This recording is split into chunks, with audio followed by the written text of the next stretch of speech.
et c'est une très belle salutation. Donc je la prends volontiers à mon compte. Je voulais vous parler de ces nouvelles recommandations parce qu'elles elles sont très actuelles et j'espérais en fait qu'elles soient publiées quand j'avais donné ce sujet à Aziz Ranos. Et elles ne le sont pas encore parce que ça traîne un peu, la publication traîne un peu, mais ça devrait être incessamment sous peu dans les archives françaises de pédiatrie.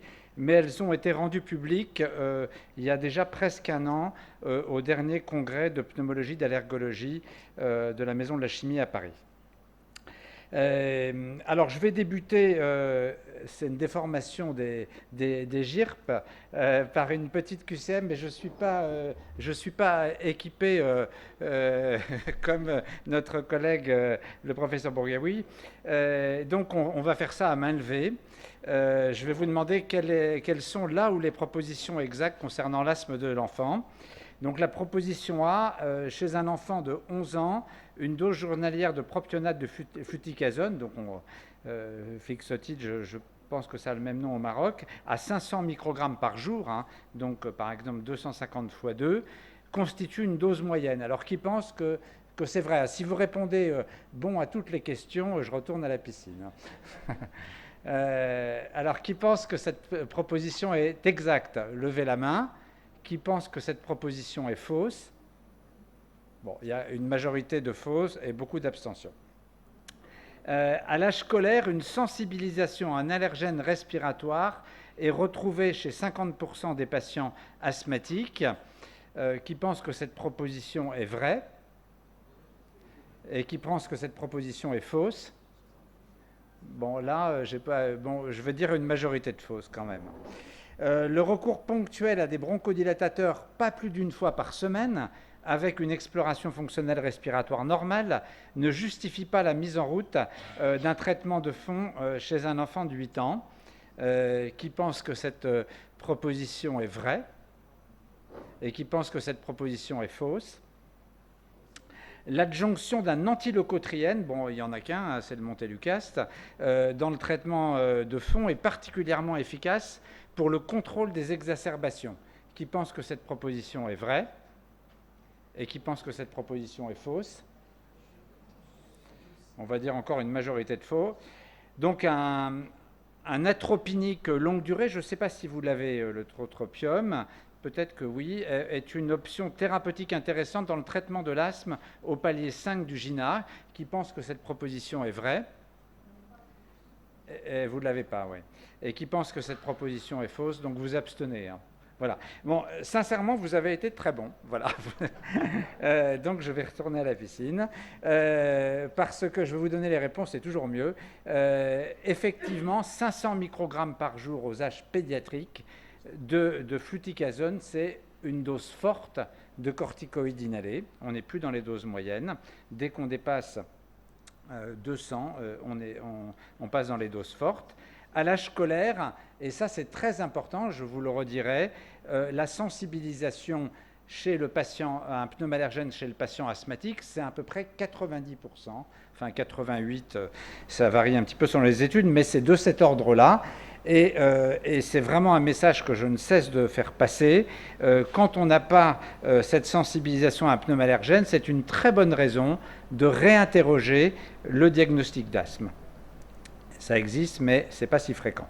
Le recours ponctuel à des bronchodilatateurs pas plus d'une fois par semaine avec EFR normal ne justifie pas la mise en route. Donc, s'il n'y a pas de traitement de fond, on est ce qu'on appelle au palier 1 du GINA et même au palier 1 des recommandations, et notamment des recommandations de beaucoup de sociétés savantes, dont la SP2A.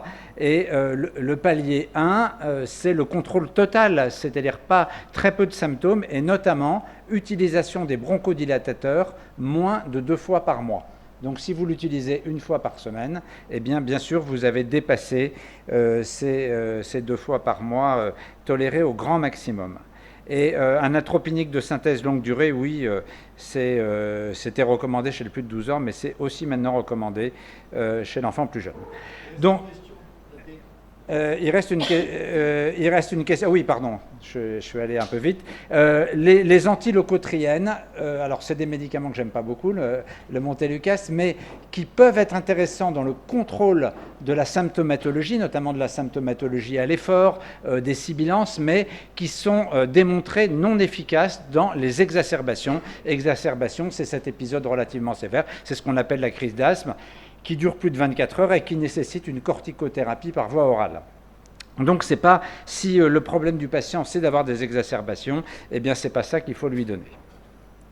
Ce qu'on va revoir, eh bien c'est le plan en fait de ces recommandations, des recommandations sur le diagnostic de l'asthme, des recommandations sur le traitement de fond, des recommandations sur l'asthme sévère et des recommandations sur la crise d'asthme. Vous le savez tous, hein, l'asthme, c'est une maladie qui n'a pas de définition univoque et qui n'a pas de test diagnostic gold standard parfait. C'est la conjonction de symptômes cliniques évocateurs d'asthme et d'anomalies fonctionnelles respiratoires. Le GINA, qui n'est pas une recommandation de société savante, mais un consensus d'experts, insiste, mais la plupart des sociétés savantes, y compris la SP2A, insistent pour qu'il y ait des critères fonctionnels associés. Et il y a des symptômes qui sont associés à une moindre probabilité d'asthme, et notamment la toux isolée sans autres symptômes. Dès qu'on a une expectoration chronique, les douleurs thoraciques, les signes inspiratoires. Donc ça, par exemple, c'est très évocateur éventuellement de manifestations fonctionnelles respiratoires, de syndrome d'hyperventilation. La toux, ça peut être une toux, ce qu'on appelle non spécifique, d'hypersensibilité ou un syndrome d'hyperventilation. Et puis, il y a à l'inverse des symptômes qui sont davantage associés au diagnostic d'asthme, et notamment quand il y a plusieurs symptômes respiratoires associés, qu'ils varient dans le temps et en intensité, qu'ils sont volontiers nocturnes, qu'ils sont déclenchés par l'exercice, le rire, les allergènes et l'air froid, et bien sûr le rôle des infections virales. J'ai horreur personnellement de ce terme qui est tout le temps employé, que j'appelle viral, d'asthme viro-induit. Ça ne veut rien dire. Vous le savez tous, 80% de la symptomatologie de l'asthme chez l'enfant et d'ailleurs chez l'adulte sont déclenchés par des virus respiratoires, mais c'est juste le facteur, et ça ne veut pas dire que l'asthme n'est pas atopique. Donc l'asthme viro-induit, en fait, c'était un petit cluster dans l'asthme de l'enfant de moins de 3 ans, de l'asthme du jeune enfant, qui était à déclenchement purement viral, sans atopie, mais cette caractérisation d'asthme viro-induit n'est pas très intéressante. Et je ne le redirai pas plus tard, mais pour moi, clairement, et c'est ce qu'avait écrit Andrew Bosch dans un éditorial du New England Journal of Medicine, on est passé, en tout cas en France, du sous-diagnostic de l'asthme au sur-diagnostic de l'asthme. Je passe mes journées à voir des patients qui ont de la toux, qui ont une dyspnée, une dyspnée d'effort, mais qui fait très fonctionnelle, avec des grandes reprises inspiratoires bruyantes, et qui reçoivent des traitements de l'asthme alors qu'ils ne sont pas réellement asthmatiques. Donc ce challenge du diagnostic de l'asthme reste quelque chose de tout à fait pertinent.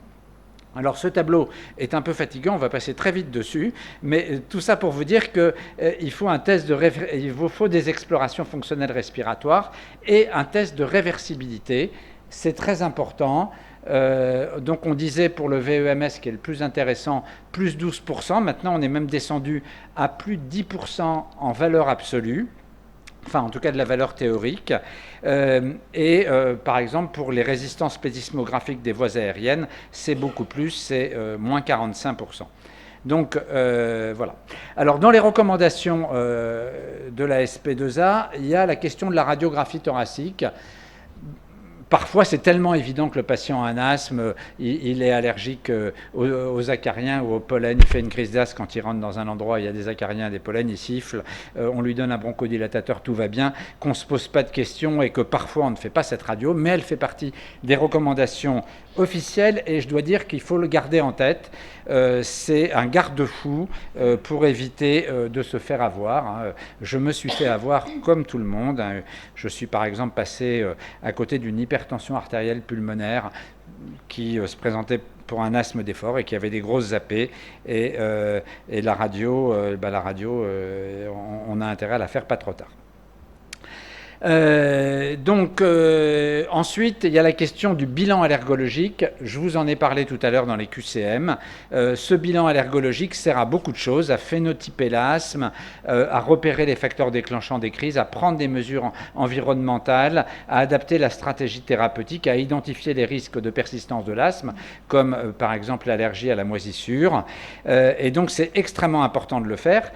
Et vous voyez ici qu'à l'âge scolaire, dans les différentes études, de cohorte, et notamment dans cette grande étude de cohorte, eh bien, on arrive à quasiment 90% d'enfants ayant un asthme, on va dire standard, sensibilisés à un pneumallergène. Et quand on prend les asthmes sévères, c'est un tout petit peu moins, c'est plutôt 85%, mais vous voyez que ça reste très élevé. Et à l'inverse, chez l'enfant d'âge préscolaire, mais dont beaucoup vont guérir, et d'ailleurs c'est un des meilleurs facteurs pronostiques de la guérison ou pas, eh bien la sensibilisation allergique est nettement moindre, de l'ordre de 40 à 50%. Donc, vous le savez aussi, on peut faire des prick tests à tout âge. Il faut bien sûr l'adapter aux allergènes présents. Je ne connais pas bien ceux qui sont présents au Maroc, mais je sais par exemple qu'il y a une très grande différence entre le nord de l'Europe, les Suédois qui ont beaucoup d'allergies aux chats, et par exemple la France qui a beaucoup d'allergies aux acariens. Et puis la question de l'allergie au bouleau, vous avez ici les pollens d'oléacées, les pollens d'olivier qui, à mon avis, dans tout le Maghreb, jouent un rôle important. Donc il faut une batterie adaptée au lieu dans lequel on fait ces tests.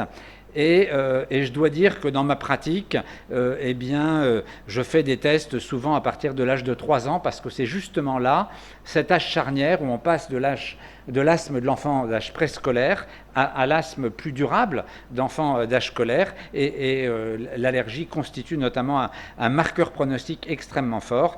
Et en tout cas, le message, c'est que tout enfant asthmatique doit avoir une recherche d'allergie respiratoire. Pas d'allergie alimentaire, non pas systématique s'il n'y a pas de signe, soit par des prick tests, soit par des RAST, les tests groupés, ou alors au pire un Fadiatop, voilà, qui vous donne un oui-non, mais en tout cas il y a des tests groupés comme le CLA30, je ne sais pas s'ils sont disponibles au Maroc, mais qui sont très mauvais en sensibilité et spécificité. On va passer extrêmement vite sur cette diapositive physiopathologique parce que ça nous emmène en général un peu loin, mais dire qu'il faut bien sûr phénotyper l'asthme et qu'il y a un phénotype très prédominant, c'est le phénotype TH2, qu'il soit persistant sévère, et vous le savez sans doute, à ce moment-là, il est très atopique très tôt. Souvent, c'est ce qu'on appelait, quand j'ai commencé à faire de la pneumologie pédiatrique, le syndrome dermo-respiratoire. Il y a la dermatite atopique, il y a la sensibilisation à des allergènes alimentaires et bien sûr respiratoires. Et tout ça apparaît précocement. Et parfois l'allergie aux moisissures, à l'alternaria. Et donc ça, c'est ce phénotype d'asthme persistant sévère. Et puis l'asthme plus courant, où, comme vous l'avez vu, dans l'immense majorité des cas, il y a une sensibilisation à un pneumallergène. Et puis des asthmes qui sont beaucoup plus exceptionnels, mais qu'il faut connaître, notamment l'asthme non TH2, plus rare, non atopique, associé à un RGO et une obésité, difficile à contrôler, et justement surreprésenté dans les asthmes sévères, et l'asthme TH2A non allergique qui est associé, qui apparaît à l'adolescence et associé à une polypose naso-sinusienne avec une hyperéosinophilie. Donc les recommandations pour la partie diagnostic, c'est que l'exploration fonctionnelle respiratoire avec test de réversibilité doit être faite au moment du diagnostic, c'est grade A, peut être accompagnée d'une mesure du FeNO grade B, mesure des volumes pulmonaires au moment du diagnostic recommandé, donc une plétismographie grade A, radiographie thoracique de face en inspiration, expiration éventuellement grade B. L'exploration allergique respiratoire est recommandée chez tous les patients asthmatiques grade A. Recherche d'une sensibilisation aux pneumallergènes est recommandée chez tous les patients asthmatiques d'âge scolaire grade B. Il n'y a pas de recommandation de dépistage du RGO. En cas d'asthme sévère, l'analyse de biomarqueurs, de l'inflammation du poumon profond, des neutrophiles, lavage broncho-alvéolaire est recommandé grade B. Plusieurs comorbidités chez les patients asthmatiques, a fortiori dans l'asthme difficile à traiter, doivent être recherchées grade B. Donc on en a terminé avec la partie diagnostique et on va passer à la partie thérapeutique avec le traitement de fond. Donc vous savez tous que un asthme, moi c'est ce que je dis à mes patients, un asthme qui ne va pas bien, c'est un asthme maltraité. Que ce soit le problème du médecin ou de sa famille, ou la famille du patient, ou du patient lui-même. Et bien sûr, c'est de contrôler les symptômes, d'éviter les exacerbations. C'est deux sujets différents, les symptômes quotidiens et les exacerbations, de préserver la fonction respiratoire, d'éviter le remodelage bronchique à long terme, bien qu'on soit très vite sur un tracking de la fonction respiratoire, de traiter raisonnablement pour éviter les effets secondaires liés au traitement, et puis de favoriser les stratégies optimisant l'observance. Donc j'ai vu que vous étiez très très bon, alors ça va me permettre de gagner du temps. Vous l'avez, on va prendre juste la dernière ligne pour être simple, vous l'avez tous bien en tête. Des doses faibles, c'est 100 microgrammes par jour d'équivalent fluticasone. Des doses moyennes, c'est jusqu'à 250 microgrammes par jour d'équivalent fluticasone. Et dès qu'on dépasse ces doses-là, on est dans des doses fortes. Et ces doses fortes doivent en tout cas, vous basculent directement dans le palier 4 ou 5 et doivent amener à réfléchir. Alors ces paliers, vous les connaissez. Quand j'ai commencé à faire de la pneumologie pédiatrique, c'était incompréhensible. On vous disait, alors voilà, l'asthme intermittent, c'est ceci, l'asthme persistant modéré, c'est ceci, avec des VMS. Et maintenant, depuis longtemps, on parle en termes de contrôle de l'asthme. Finalement, la seule discussion qu'on doit avoir, c'est le palier 1. Qu'est-ce que c'est la différence entre le palier 1 et le palier 2? On va revenir rapidement dessus. Et après, le palier est défini par le niveau de traitement nécessaire pour contrôler l'asthme.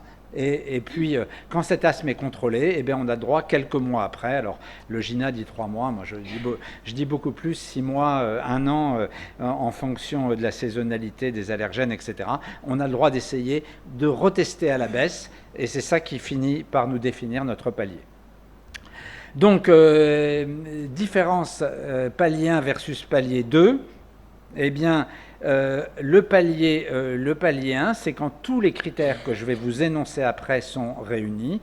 Et le palier 2, c'est quand il y a au moins un critère qui n'est pas satisfait.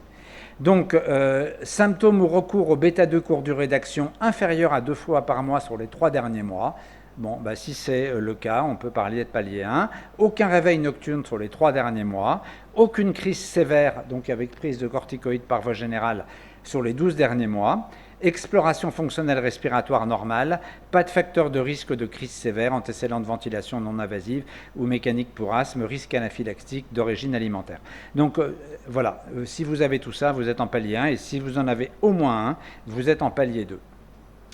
Alors, vous le savez, il y a toute une discussion et le GINA s'est clairement positionné en faveur d'une option, notamment à partir de l'enfant de 12 ans. C'est l'association formotérol corticoïde inhalé, fond et symptômes à dose adaptative en évacuant le bronchodilatateur de courte durée d'action. La SP2A, pour l'instant, a considéré qu'il n'y avait pas assez d'études bien faites aux âges pédiatriques, c'est-à-dire le 6-12 ans dont je vous parle, enfin plutôt le plus de 5 ans jusqu'à 12 ans, et est resté sur les bronchodilatateurs de courte durée d'action au palier 1. Moi, je donne toujours quand même un repère de consommation aux patients. C'est le repère 3 boîtes par an de ventoline. C'est acceptable. Au-delà, il faut se poser des questions. De toute façon, clairement, si vous consommez plus, vous n'êtes plus dans le palier 1. Et bien sûr, j'en profite pour dire que, par exemple, une boîte par mois, c'est un gros voyant rouge qui s'allume. Alors, palier 2, la recommandation, c'est corticostéroïdes inhalés à dose faible, vous les connaissez, en continu, administrés 2 fois par jour. Et puis bien sûr, il y a toujours la possibilité alternative des antileucotriènes. Si jamais il y a des problèmes, vraiment de trop grandes difficultés à prendre les thérapeutiques inhalées, et pas de crise sur l'année, je vous l'ai dit tout à l'heure, mais vous le savez tous, les antileucotriènes, ce n'est pas un bon médicament de l'exacerbation, voilà, c'est redit, et 2, ça s'accompagne malheureusement d'une fréquence d'effets secondaires élevée, et notamment ces terreurs nocturnes, ces cauchemars, parfois cette hyperexcitabilité, même la dépression chez l'adolescent. Moi, personnellement, je pense, et je ne suis pas le seul, que si tous les effets secondaires étaient remontés en pharmacovigilance, eh bien, ce médicament serait peut-être sorti de la pharmacopée. Le palier 3, c'est corticostéroïdes à dose moyenne ou corticostéroïdes à dose faible plus bêta-2 de longue durée d'action. Le palier 4, il y a 3 options qui étaient discutées. On partait d'une dose moyenne de corticostéroïdes inhalés, et soit on mettait un antileucotriène, soit on mettait des corticoïdes inhalés à dose forte, soit on restait sur la dose moyenne et on rajoutait un bêta-2 de longue durée d'action. Et ce qui est ressorti des différentes études et de la comparaison des avantages et des inconvénients, c'est que la meilleure proposition, c'est corticostéroïdes à dose moyenne plus bêta-2 de longue durée d'action. Donc vous avez ces 4 premiers paliers qui sont résumés. Le palier 1, pas de traitement de fond, on l'a vu. Le palier 2, corticostéroïdes inhalés à dose faible en 2 fois. Le palier 3, corticostéroïdes inhalés à dose faible et là-bas, ou corticostéroïdes à dose moyenne. Et le palier 4, corticostéroïdes à dose moyenne et là-bas. Et puis au palier 5, on rentre dans l'asthme difficile à traiter dont on va reparler. Alors, j'arrive à ce palier 5. C'est quoi un asthme difficile à traiter? C'est un asthme mal contrôlé sous traitement de fond de palier 4 ou 5 ou nécessitant un palier 5 pour être contrôlé. Et là-dedans, il y a des facteurs modifiables. Par exemple, si vous avez un chat et qu'on peut vous enlever le chat, bon, c'est une comorbidité modifiable. L'obésité, en général, est peu modifiable. Et puis, vous avez des facteurs très modifiables, par exemple, comme l'observance thérapeutique.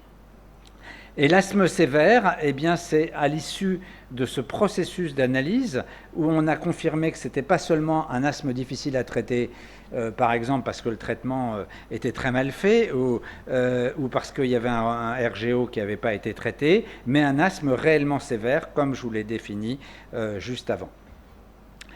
Donc les phénotypes, eh bien, il y a plusieurs phénotypes. Le plus fréquent, c'est l'asthme sévère allergique, avec des allergies, je vous l'ai dit, multiples, alimentaires et respiratoires, précoces, avec déclin précoce de la fonction respiratoire et des risques de persistance à l'âge adulte et beaucoup d'exacerbations. Et puis l'asthme hyperéosinophilique non atopique, à début plus tardif, associé à une polypose nasale. Et l'asthme neutrophilique, à début tardif, la fille notamment, obèse, retard pubertaire, plus rare. Et donc, il est recommandé de phénotyper cet asthme, alors notamment pour les biothérapies, et je sais que malheureusement vous ne les avez pas encore au Maroc, mais d'abord j'espère que ça viendra, et puis en termes de réflexion et de stratégie thérapeutique, c'est sûrement important. Et cet asthme, cette analyse de l'asthme sévère à difficile à traiter, eh bien, c'est clairement le boulot du pneumopédiatre, si possible du service de pneumologie pédiatrique, parce qu'il faut notamment avoir recours, si possible, à l'endoscopie bronchique. Et donc, c'est du ressort spécialisé. La première étape, c'est de confirmer le diagnostic d'asthme sévère. Alors, ça paraît idiot, mais je peux vous assurer que dans ma vie professionnelle, ça m'est arrivé beaucoup de fois, hein. Y compris juste à titre d'exemple, une patiente qui finalement qui avait 8 ans et qui était suivie dans un grand centre parisien, pas dans le nôtre, mais qui avait, voilà, on pensait que les examens avaient été faits, puis ils n'avaient pas été faits, etc., et qui avait une mucoviscidose et pas du tout un asthme sévère. Voilà, donc il faut passer par cette reconsidération du diagnostic. Parfois, on s'est complètement perdu. On a l'impression que les patients se réveillent toutes les nuits, sont symptomatologiques tous les jours, etc. Et on a juste affaire à un contexte psychologique particulier avec un syndrome d'hyperventilation. Donc, cette phase de confirmation du diagnostic est essentielle. Et puis, établir le profil du patient, on l'a vu, le phénotyper. Donc, confirmer le diagnostic, ça passe par l'anamnèse, ça passe par la spirométrie, éliminer une cause d'asthme difficile à traiter, évaluation de l'observant, ça c'est fondamental, évaluation de l'environnement et recherche des comorbidités, incluant le SAOS, le reflux, la pathologie ORL, les troubles fonctionnels respiratoires, je viens de vous en parler, comme le syndrome d'hyperventilation. Établir le profil du patient. Eh bien, ça passe par éventuellement un test au corticoïde, ça passe par le dosage des IgE total, le nouveau bilan allergologique, le FeNO, éventuellement donc la fibroscopie avec le lavage broncho-alvéolaire, et puis ensuite l'adaptation thérapeutique. Donc, il est recommandé de prendre en charge de manière multidisciplinaire, en centre expert, tout enfant ayant un asthme difficile à traiter, donc par exemple qui a des doses fortes de corticoïdes inhalés durablement, nécessitant un passage au palier 5. Donc le message est martelé plusieurs fois. Et cette analyse, ce temps d'analyse, eh bien, peut prendre 3 à 6 mois. Ce temps de décantation entre ce qui est au départ un asthme difficile à traiter pour aboutir au diagnostic d'asthme sévère. Donc on va passer et c'est vrai que le tiotropium qui a un atropinique de longue durée d'action peut être intéressant avant l'étape des biothérapies à ce niveau d'asthme sévère. Donc j'en termine avec les exacerbations. Donc l'évaluation initiale. Est-ce qu'il y a des facteurs déclenchants et des facteurs de crise d'asthme aigu grave? Alors, des signes de gravité, quand il n'y en a pas, c'est que l'état général n'est pas modifié, que la fréquence respiratoire est à 16 à 20 par minute, la fréquence cardiaque 60 à 110, que le murmure vésiculaire est présent, mais enfin ça, vous connaissez tout ça. Utilisation des muscles respiratoires accessoires absents, saturation supérieure ou égale à 94%, le score de Pram, dont je vais vous parler dans 2 minutes, inférieur ou égal à 3, et le débit de pointe, on a mis une petite bombe, parce que franchement, c'est quasiment un truc à éviter, c'est plus susceptible de nous apporter des fausses interprétations, tellement c'est difficile à faire en crise, donc on peut peut-être l'oublier. Et puis des signes, des critères d'asthme aigu grave, eh bien, il en suffit d'un. Fatigue, refus de marcher, fréquence respiratoire supérieure à 20, fréquence cardiaque supérieure à 110, enfin s'il n'y a pas de fièvre, murmure vésiculaire diminué ou absent, sibilant diffus ou rare, saturation inférieure à 94%, score de Pram supérieur à 4. Donc, l'évaluation initiale, est-ce qu'on est dans un asthme aigu grave ou pas? Et puis, l'asthme aigu grave, eh bien, c'est tout ce qu'on a vu, et notamment le score de Pram élevé. Prise en charge thérapeutique initiale, alors ça a un tout petit peu changé. C'est de la prise en charge ambulatoire par rapport à ce que vous connaissiez, c'est-à-dire qu'on est toujours pour le bronchodilatateur de courte durée d'action, et vous savez que ça marche quasiment aussi bien qu'une nébulisation, bien pris avec une chambre, si possible sans masque, une bouffée par 2 kg de poids avec un maximum de 15 bouffées. Pendant longtemps, on a dit maximum de 10 bouffées, à répéter tous les 15 minutes. Et puis, s'il n'y a pas de signe de gravité, eh bien, c'est 4 bouffées à répéter tous les 15-20 minutes. S'il y a des signes de gravité, donc c'est ce que je vous ai dit sur les 15 bouffées, et c'est l'administration de corticoïdes par voie générale. Et puis, s'il n'y a pas de signe de gravité, ce n'est pas d'administration de corticoïdes par voie générale, et on réévalue les choses après 1 heure de traitement. Donc, ce score de Pram, à partir de 4, on parle d'asthme grave, et à partir de 7, on parle d'asthme aigu grave. L'intérêt, c'est de pouvoir faire des protocoles, et notamment aux urgences. en se basant dessus parce que finalement, vous voyez que ça inclut la saturation, supérieure à 95, 92, 94, inférieure à 92. Ça inclut les sibilants, ça inclut le murmure vésiculaire, ça inclut les muscles respiratoires accessoires et le tirage susternal. Donc, si on a un score de PRAM aux urgences inférieur à 4 et qu'il reste inférieur à 4, eh bien c'est retour à domicile. Si on est supérieur à 4, il y a des signes de gravité, on réévalue à 1 heure, on refait des aérosols, on réévalue à H2, H4, et puis si jamais on est toujours au-dessus de 4, eh bien on hospitalise avec des nébulisations, et à partir de 7, on est dans l'asthme aigu grave, avec transfert en unité de soins intensifs, sulfate de magnésium, éventuellement remplissage. Voilà les messages que je voulais faire passer. Je vous remercie de votre attention et je remercie encore l'APRASM pour son accueil exceptionnel. C'était la deuxième fois que je venais. La première, c'était il y a 8 ans, et peut-être jamais 203. Voilà.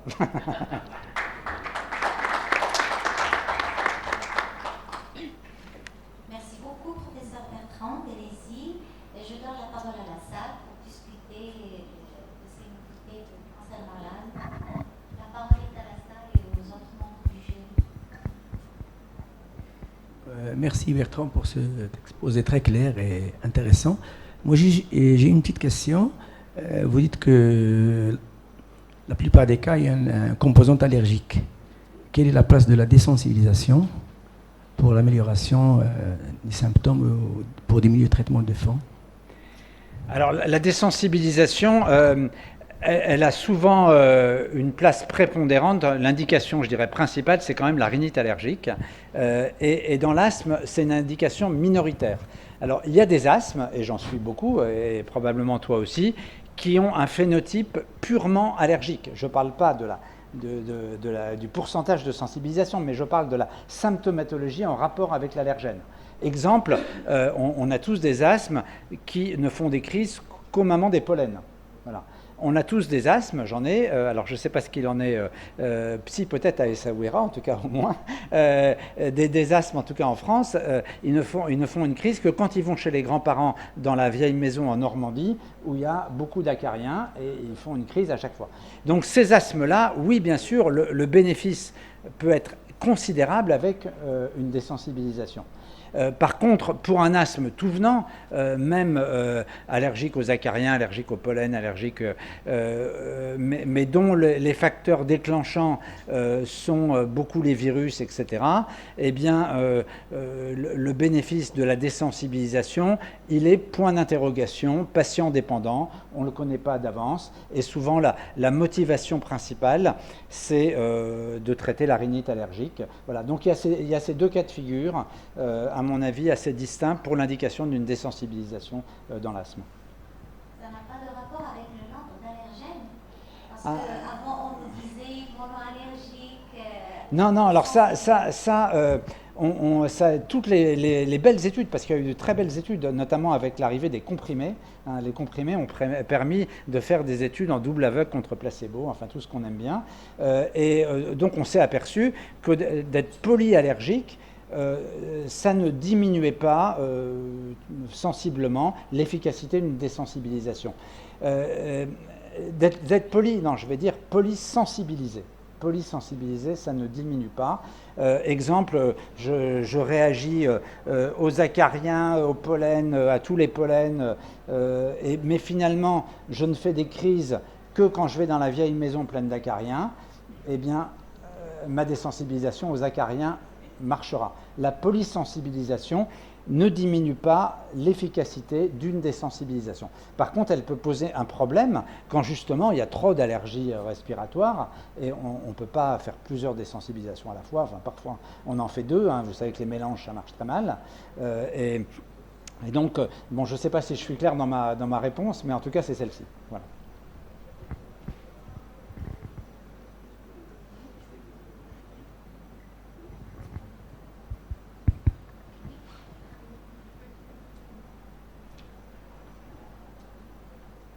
Bonjour. Donc, d'abord, merci beaucoup pour votre exposé. J'ai deux questions, si vous me permettez. La première, c'est quand on reçoit des patients qui font leur première crise sévère qui a nécessité l'hospitalisation. Et à la sortie, on se retrouve à se demander si, pour leur traitement de fond, est-ce qu'on privilégie de donner le fluticasone seul ou une association? Ouais, c'est une très bonne question. Soit on le fait de manière académique en franchissant les paliers, soit on fait comme on fait beaucoup, où on préfère capter l'adhésion du patient au traitement et on commence avec une association, moi parfois de manière très courte. Souvent je mets une association qu'1 mois. Voilà, histoire que le patient sente très vite, parce que, comme vous le savez, les corticostéroïdes inhalés, souvent il faut une quinzaine de jours pour que l'effet se mette bien en place, et donc avec certaines familles, ça peut entraîner une perte d'adhésion, de confiance dans le traitement. Donc je mets l'association, parfois de manière très courte, alors ça peut être 1 mois, ça peut être 3 mois, et puis ensuite je baisse. Et justement, ma deuxième question, elle concerne cette baisse.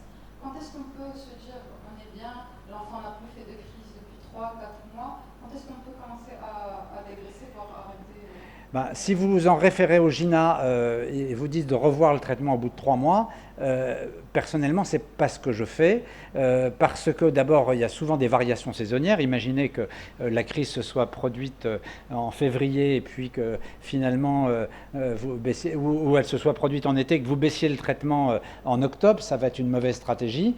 Et puis, ce que j'explique aux patients, c'est qu'on est parti sur une histoire de longue haleine. Voilà. Alors c'est un peu mieux que le diabète, que l'insuline, un peu mieux que l'HTA, mais on en a pour des années de traitement. Donc pourquoi se presser? Pourquoi se presser? Et souvent, moi je ne reconsidère pas un traitement avant 6 mois.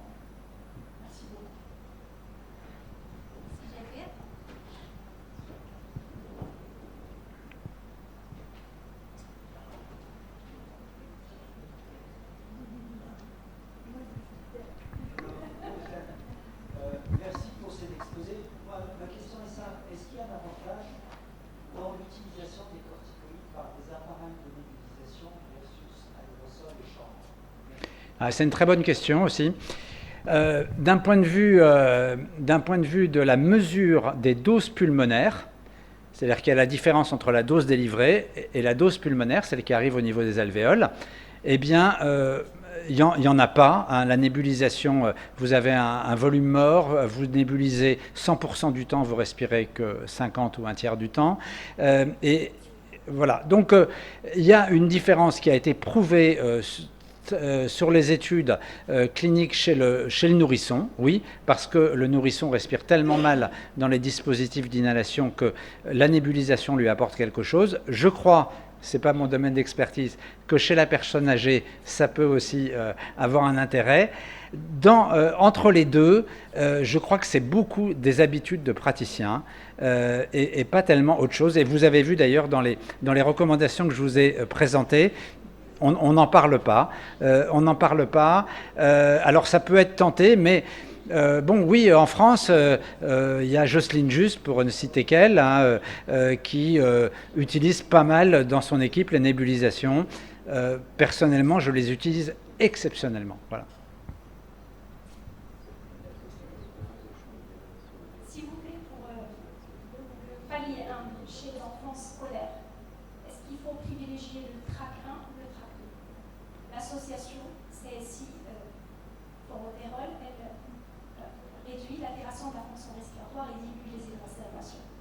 La deuxième question, est-ce que vous avez des patients step 5 sous omalizumab, dupilumab, c'est-à-dire des ânes sévères?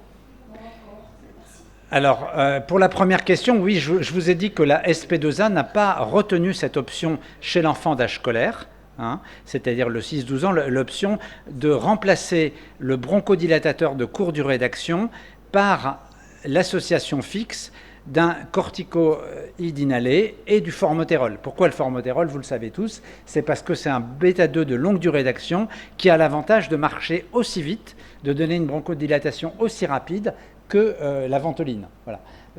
Donc c'est une alternative et qui est proposée par le GINA, qui est proposée en disant que y a beaucoup de patients qui vont pas, pour lesquels ça va déraper, qui finalement vont utiliser les traitements de recours plus souvent et ils vont se retrouver sans traitement de fond alors qu'ils en auraient peut-être besoin et avec une perte de sensibilité des bêta-2 récepteurs au bronchodilatateur au fil du temps. Donc c'est ça qui fait le rationnel de ce TRAC2. Mais la SP2A l'a pas retenu parce qu'elle a dit que dans cette population-là, les études n'étaient pas assez solides et qu'on restait sur un schéma plus classique qui est encore acceptable chez l'enfant. Moi, je me sers beaucoup du traitement fond et symptômes chez l'adolescent, parce que je sais très bien que très souvent l'option du traitement de fond reste une option théorique et qu'elle n'est pas faite, et que je préfère bien mieux que mes adolescents prennent à chaque fois un petit traitement de fond quand ils prennent un traitement pour se soulager, plutôt que pas de traitement du tout. Voilà, et vous aviez une autre question, c'est ça? Ah oui, non, et alors moi j'ai plein de patients sous Xolair depuis très longtemps, j'en ai sous Dupilumab, j'en ai sous Nucala. Maintenant on a les inhibiteurs des TSLP qui arrivent aussi. Donc on a, oui, et je dois dire que voilà, quand on est dans une vraie situation d'asthme sévère, et j'en ai vécu plein, la plupart du temps, ça marche remarquablement, hein, si vous avez bien fait votre boulot. C'est-à-dire si vous avez bien fait cette analyse asthme difficile à traiter, asthme sévère. On ne peut que souhaiter que vous ayez ces outils thérapeutiques. C'est très peu, hein, on dit que l'asthme sévère chez l'enfant, c'est 5% des patients, ça me semble d'ailleurs un peu exagéré, des asthmatiques, hein, excusez-moi, 5% des asthmatiques, mais il y a des patients comme ça, et on est hyper content. Ils ne passent plus aux urgences, ces patients.